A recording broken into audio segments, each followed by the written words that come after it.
My wife cheated with my boss while I paid for our house, so I divorced her quietly and took everything she thought she owned. I'm a 30-year-old guy, and for the last 5 years, I thought I was building a life worth living with my wife, Jenna. I used to wake up every morning believing that everything I was doing, the extra hours, the stress, the sacrifices, was for us, for our home, for the future we planned in late-night conversations when we were younger, and still believed love alone could keep a roof over our heads. I didn't mind carrying more weight. Honestly, I felt proud doing it. Most days, I'd leave the house before the sun even rose, the kitchen still quiet, smelling faintly of the coffee Jenna liked to brew, but rarely drank. I'd brush my hand gently over her shoulder as she slept, whispering, "See you tonight," knowing she wouldn't wake up. She worked part-time, photography, pottery, whatever hobby caught her attention that month, while I worked overtime, every overtime, to make sure the mortgage was paid and the bills were never late. I told myself it was okay, that every marriage had seasons like this. But even in those early days, something about the balance felt uneven. Whenever I came home exhausted, still in my work boots, Jenna would laugh lightly and say things like, "Relax. It's normal for a man to be tired. That's just how it is."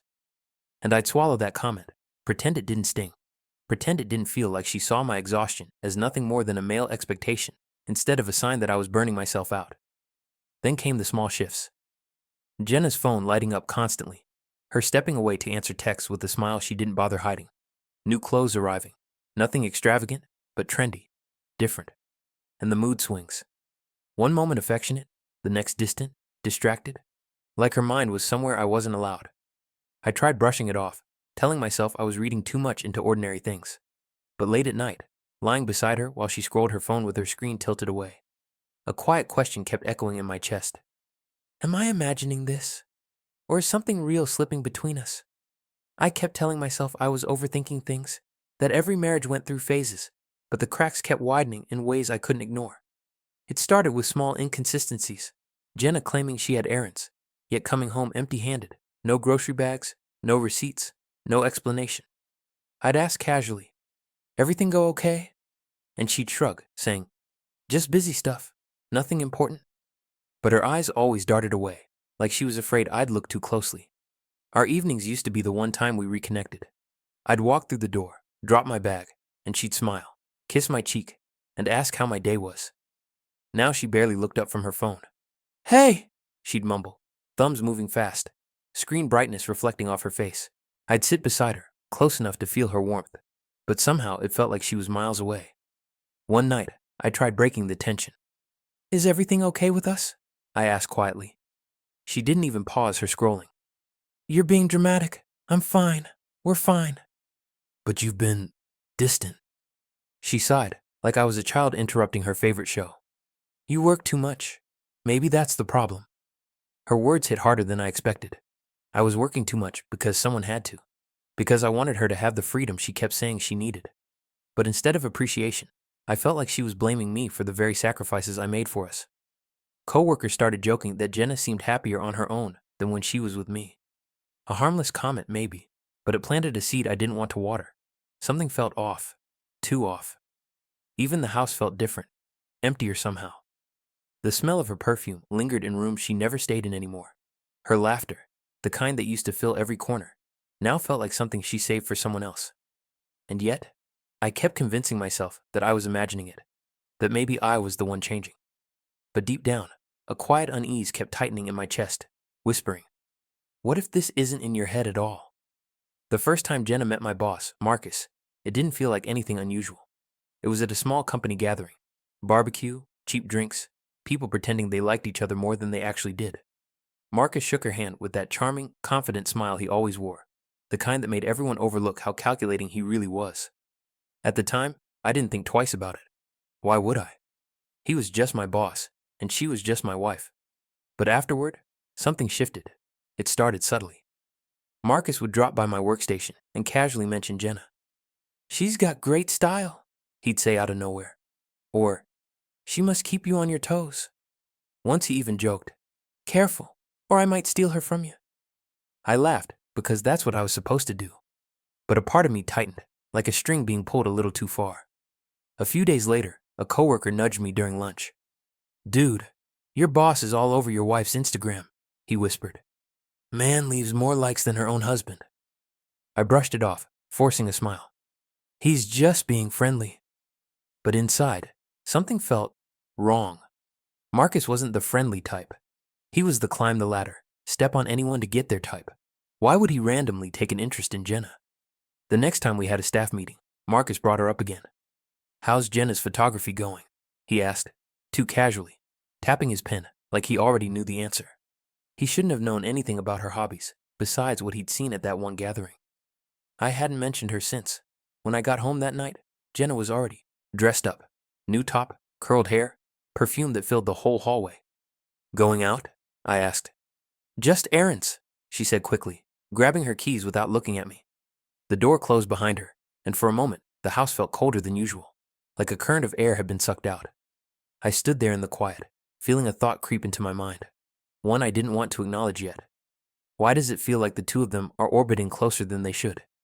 It didn't happen all at once. It was like watching a slow leak in a ceiling, barely noticeable at first, then impossible to ignore once the damage spread. Jenna started acting different around her phone, flinching whenever it buzzed, holding it against her chest like it contained state secrets. Sometimes she'd tilt the screen away from me, pretending she didn't realize she was doing it. Other times, she'd get a message and instantly stand up, saying, I need to take this, already halfway out of the room. I tried to play it cool one evening while we were sitting on the couch. Who keeps texting you so late? I asked, keeping my voice light. She didn't look up. Just friends. What friends? She shot me a glare, her eyes narrowing. Why are you suddenly interrogating me? Can I not have a life? The defensiveness was so sharp, I felt it cut. I didn't even know she had friends who texted her at midnight. Around the same time, Marcus started requesting more late-night meetings. He'd call just as I was packing up. Hey, need you to stay another hour.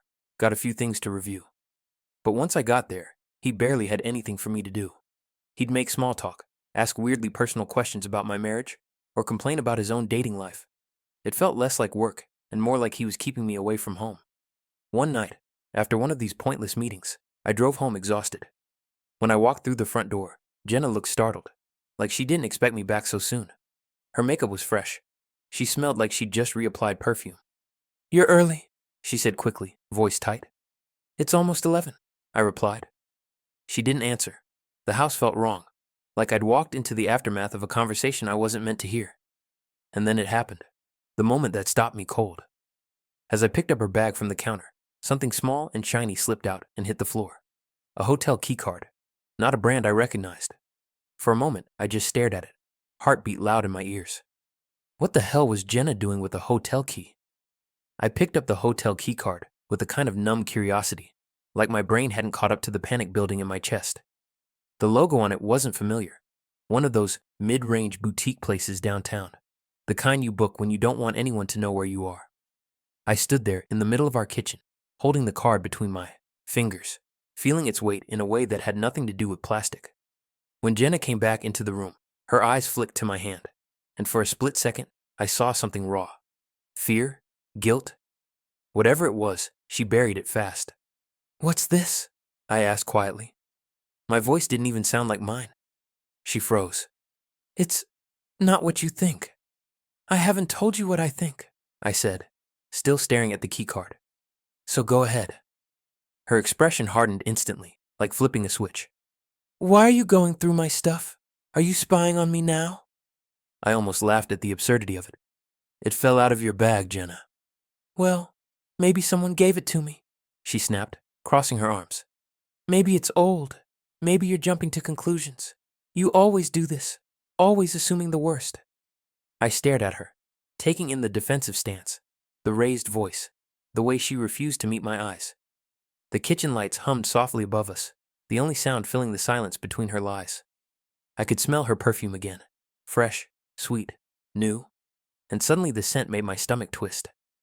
I'm not accusing you, I said slowly. I'm asking you. She scoffed and snatched the keycard from my hand. You know what? I'm tired. I don't want to argue about your insecurities tonight. And she walked away. Just like that. No explanation, no clarity, no attempt to reassure me. I stood there long after she shut the bedroom door, feeling the walls of the house shrink around me. Something was wrong. Too wrong. And I couldn't keep pretending anymore. If I wanted answers, I would have to find them myself. As I lay awake that night, staring at the ceiling, a quiet decision formed in my mind. One I never thought I'd make. I need proof. Real proof. The next morning, I woke up feeling like someone had tightened a rope around my chest. Jenna was already gone. No note, no text. Nothing but the lingering smell of her perfume in the hallway, faint and sour now that suspicion had tainted it. I sat on the edge of the bed, staring at my hands, thinking about the hotel keycard, the lies, the midnight texting. I needed answers, but more than that, I needed the truth she clearly wasn't going to give me willingly, so I went through with the plan forming in my head. Before leaving for work, I slipped a tiny voice recorder under the passenger seat of her car. It was cheap, small, and easy to miss. Something I'd bought online months ago for a work project, never expecting I'd use it like this. My hand shook a little as I set it in place, but I kept telling myself, "You're not doing this to trap her. You're doing this because she won't be honest." When I retrieved it later that night, after she fell asleep pretending to be exhausted, my heart was pounding so hard I thought she'd hear it. I plugged in my headphones, pressed play, and within seconds, my entire world cracked open. Jenna wasn't talking to a mystery friend. She wasn't venting. She wasn't confused or conflicted or misunderstood. She was laughing. Laughing in a way she hadn't laughed with me in months. "Marcus, stop," she giggled on the recording, her voice bright, flirty, young again. "You're terrible. Marcus, my boss, the man who kept me at work late, the man who liked her photos, the man who joked about stealing her." Then his voice came on, smooth, confident, undeniable. "You know you love it. Besides, he's too busy playing house provider to notice anything." She laughed even harder.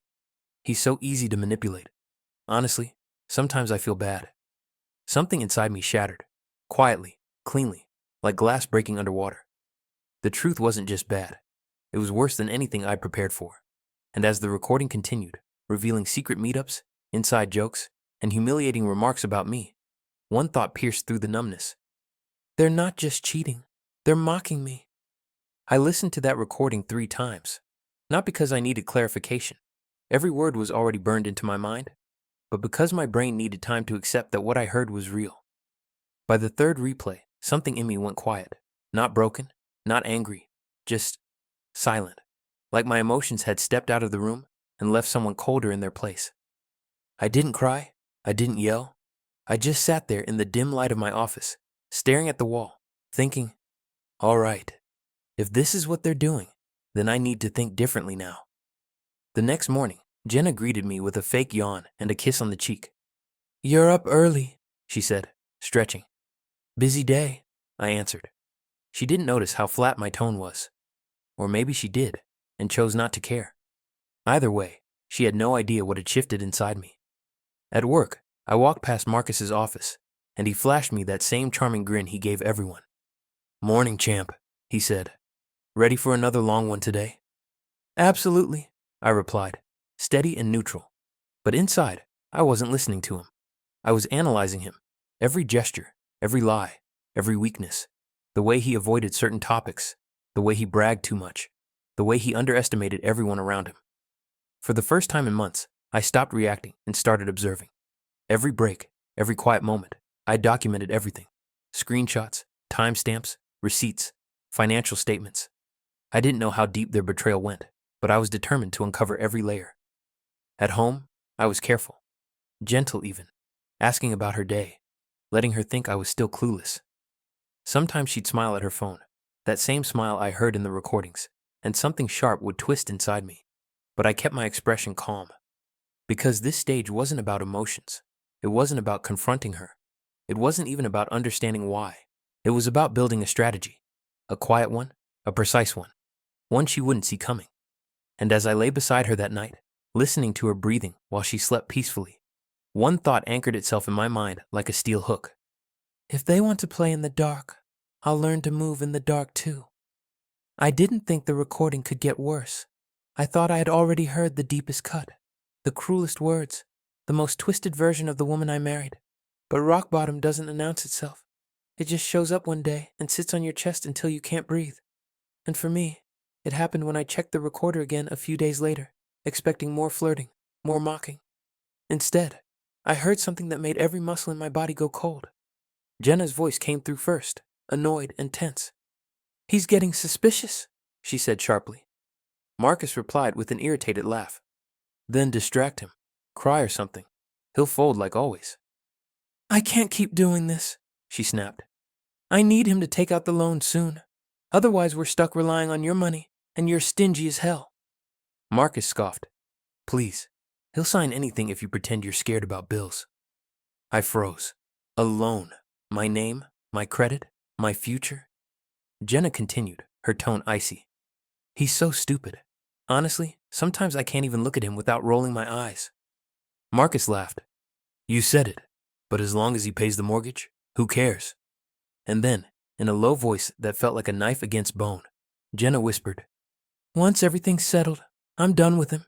He's dead weight. I didn't realize I was gripping the desk until my fingers started to hurt. The room felt smaller, darker. I could hear my own breathing, ragged, uneven, foreign. This wasn't just cheating. This wasn't emotional neglect. It wasn't even betrayal in the way most people use the word. This was exploitation, manipulation, a plan. She wasn't drifting away from me. She was using me until there was nothing left to take.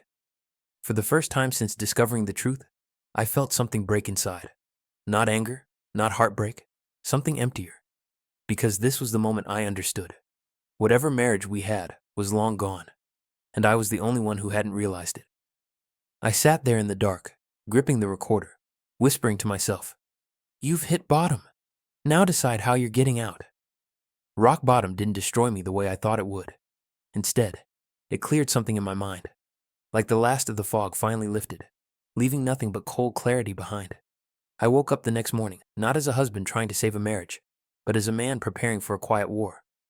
Jenna hummed in the kitchen, making coffee like a loving wife in some staged commercial. And I felt nothing. Not anger, not sadness. Just a calm resolve settling into my bones. I sat across from her at the table. Long day today? She asked casually, eyes on her phone. Probably, I answered, watching her carefully. She didn't notice a thing. Not the shift in me, not the silence growing between us. She just tapped away, smiling at messages she refused to explain. At work, I stayed focused. I didn't confront Marcus. I didn't show my hand. Instead, I studied him like he was a puzzle I had all the time in the world to solve. He strutted around the office like he owned the place, laughing too loudly, flirting with staff, bending rules he thought no one would question. And the more I watched, the more cracks I found. During lunch, I overheard him bragging about taking company trips that were clearly personal. He slipped up, mentioning a weekend in the same city where Jenna's mysterious errand day took place. That was all I needed to connect the dots. Company resources used for affairs, misuse of funds, time theft. Evidence the board would care about. In the privacy of my office, I created folders, digital and physical. Every screenshot, every voice recording, every financial inconsistency. I didn't rush. I didn't panic. I was building something airtight. Back home, I made quiet adjustments. I reviewed our accounts, shifted savings, separated assets without triggering alerts. I even visited a lawyer, sitting in a cold office while she explained exactly how to protect myself legally without Jenna suspecting a thing. Walking out of that office into the evening air, I felt something I hadn't felt in months. Control. The kind of control that comes from knowing the truth and knowing exactly what to do with it. And as I pulled into our driveway, seeing Jenna laughing on her phone in the living room window, one thought settled heavy and undeniable. The pieces are in place. Now, I just need the perfect moment. The perfect moment arrived on a quiet Thursday morning.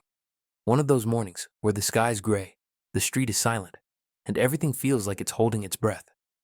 Jenna was getting dressed in the mirror, humming to herself, her hair curled, makeup flawless. She had put extra effort into her appearance, the kind she never used for me anymore. Lunch with a friend, she said, barely glancing at me. I nodded, pretending to believe her, pretending I wasn't watching every detail. Before she left, she kissed my cheek. You okay? She asked lightly. Yeah, I said. Just tired. She smiled, soft and fake. You work too much. I almost laughed at the irony. As soon as her car pulled out of the driveway, I grabbed the folder.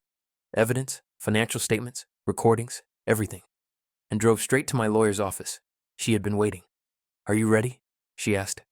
Yes, I said, and I meant it. The divorce papers were filed within the hour.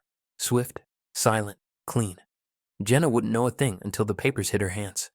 And that wasn't even the best part. Next stop, the company board. I walked into the conference room like a man with nothing left to lose. The director stared, confused, until I laid everything out. Marcus's misuse of company funds, unauthorized trips, falsified reports, time theft. It was all there. One director muttered, "This is serious." Another leaned forward. "Why bring this to us now?" I met his eyes and said simply, "Because it's time you knew who's really running your company." I left the folder on the table and walked out without waiting for their reaction. By noon, Jenna was at a hotel with Marcus. By 1 p.m., she was being served with divorce papers, right there in the lobby, still wearing the dress she'd picked out to cheat on me again. At the same time, Marcus was being escorted out of the office by security while the board reviewed everything I provided. My phone buzzed over and over. Texts, calls, Jenna, Marcus, unknown numbers. I didn't answer a single one. As I drove home in silence, the air felt different, lighter, cleaner, like I had finally opened a window after months of suffocating. But I wasn't done. Not yet. Because the real fallout was only just beginning. By the time I pulled into the driveway, I had over 20 missed calls. Jenna, Marcus, an unknown number that was probably HR, and a few coworkers who must have already heard the rumors. The house felt unnaturally quiet when I stepped inside. No humming from the kitchen, no perfume in the air, no staged affection waiting for me at the door. For the first time in a long time, the silence didn't feel heavy. It felt earned. Jenna burst through the door 30 minutes later, eyes puffy, mascara smudged. "What the hell is this?" she yelled, waving the divorce papers like they were some kind of personal insult instead of a consequence.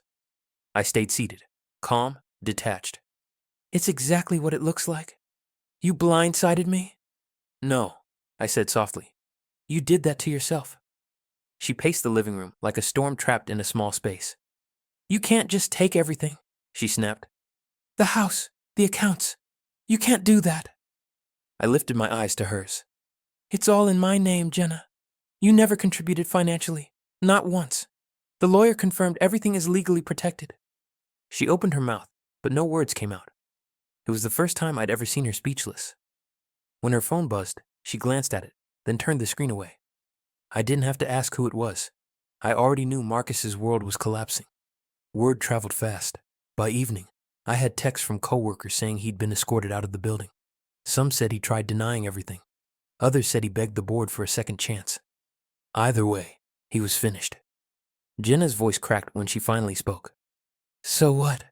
You're just done? Just like that?" I looked at her, really looked at her. The woman who used to be my partner, now a stranger standing in a house she thought she'd own one day. "Yes," I said quietly. "I'm done." She sank onto the couch, hands trembling, breathing uneven, like she was only now realizing how badly she had miscalculated. But before either of us could speak again, she lifted her head, eyes wide and glassy. "I need to talk to you," she whispered. "Please, just hear me out." And just like that, the room filled with a new kind of tension, one I wasn't sure she was ready for. She sat across from me like someone who'd just watched her entire world collapse in slow motion. Her breathing was shaky, her hands twisting the hem of her dress, mascara smeared in streaks that made her look more honest than I'd seen her in years. For a long moment, neither of us spoke. The only sound in the room was the ticking of the clock on the wall, a sound I'd never noticed before, now impossibly loud. Finally, she whispered, "I'm sorry," like the words themselves were fragile. I didn't respond. I wanted her to talk, to spill whatever half-truth she planned to use to save herself. "I didn't mean for any of this to happen," she said, voice cracking. "Marcus, he just understood me. I thought you didn't care anymore. I thought you were distant." "I was working," I said quietly. She nodded slowly. I know. And I messed everything up. I panicked. I felt lonely. And he made me feel important."